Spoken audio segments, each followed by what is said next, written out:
Welcome to another video. I'm Dan. Today I want to talk about the Eternaut, the Argentinian sci-fi show based on the 1950s comics of the same name by Héctor Germano Westergel. But first, I am going to be talking with spoilers, so if you haven't seen the show yet, I recommend you go do that and then you can come back to the video. So, the Eternaut follows Juan Salvo and a group of his friends and family as they navigate a post-apocalyptic Buenos Aires after a mysterious deadly snow started to fall overnight. So the show's really good. I really enjoyed it. I was shaking the whole way through because I'm a very anxious and paranoid person and I don't really enjoy post-apocalyptic scenarios.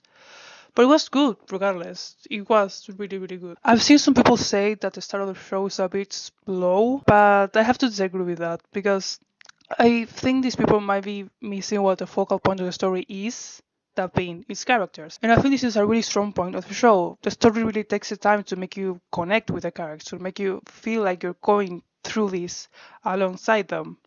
Because the show's not really about an alien invasion, it's about the people.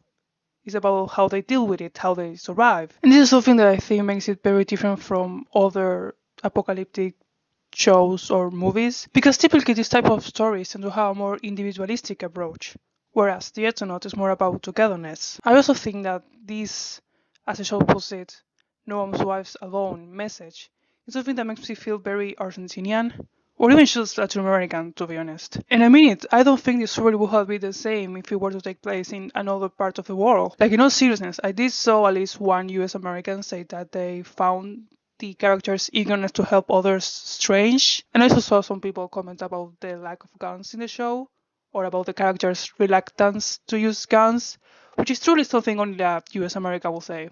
Baffling. But coming back to it, this is something else that I really liked about the show, the fact that it feels very Argentinian, like the music, the scenery, the people. Although, that being said, seeing the city of Buenos Aires completely empty and covered in snow was eerie. Like, the whole concept of an alien invasion happening here in Argentina just feels bizarre. Although I had to appreciate that I started with Cava first. Like, I will also just get rid of them first and I would deal with the rest later. They are annoying. I also found it very funny that the aliens took the time to delimit the city from the province, because if you don't know, you have the city of Buenos Aires and the province of Buenos Aires, which are different things. Don't know how or why, but they are. And there's a big divide between us provincers and them annoying citizens. So that's pretty fine. But going back to what I was talking about, it's really nice that the show's very Argentinian. Like, it's so cool seeing these people that look and sound like me, and they listen to the music I listen to. Like, people have heard Mercedes Sosa's voice, and that's beautiful. Also, the trains. Did you see the trains? Did you like the trains? I hope you like the trains. They are beautiful, aren't they? They are very lovely, beautiful trains. Yes, I do have suspected autism. Why do you ask? Also, the scouts. I might be a bit biased here because I am one, but I feel scouts feel very Argentinian. Like, Argentinian scouts feel very like part of us, you know. And I thought it was not bad representation compared to what we usually get. I thought the scene after Mickey dies was very well done. It was sad as hell, but it was really nice. And a really nice thing. Like, I've had the misfortune of being like going to a scout funeral, and it was I could feel the emotion there too. So that was nice. But yeah, it's really nice seeing something like this come from my country, because we don't usually get this type of productions, especially not with this type of budget. So that feels good. Something else I want to touch on is how fitting it is that the show came out in this day and age, because if you haven't noticed, fascism is back in style, and with it comes a big way of individualism, or at least that's what I see here in Argentina. And I mean, Argentina has always been a very socialist and populist country. Like, we have free healthcare, we have free education on all levels, we have various programs of social help, and the current government has been heavily attacking all that. Not only that, but also sovereignty. And one thing that Milei's followers love to proclaim is, why do I have to pay for it? Why do I have to pay for children's cancer treatment? Why do I have to pay for pensions, even though it's not really how it works? Why do I have to pay for whatever? Why do I have to care? You know, there's a big sentiment of that. Why do I have to do it? It's also been a lot of hostility towards the people, not only from the followers and Twitter army, but also from the president himself. For example, a couple of months ago, Ricardo Darín, the guy that plays Juan Salvo, was doing an interview for the show, and he criticized the government because a couple of days before that, the Minister of Economy or whatever had asked the people to take the dollars, like US dollars, out of their mattress and put them in the bank so they can be used. And he said, hey, why are you asking this to people when they don't have money to buy food? They can't even buy a dozen bananas. And the president and the Minister of Economy started viciously attacking Ricardo Darín on social media, all for saying a very normal thing. And it's not the only time this has happened. The president has also viciously attacked on social media multiple singers, female singers, because he's also misogynistic, an autistic 12-year-old. So yeah, not very nice people, very individualistic, very anxious looking out for myself.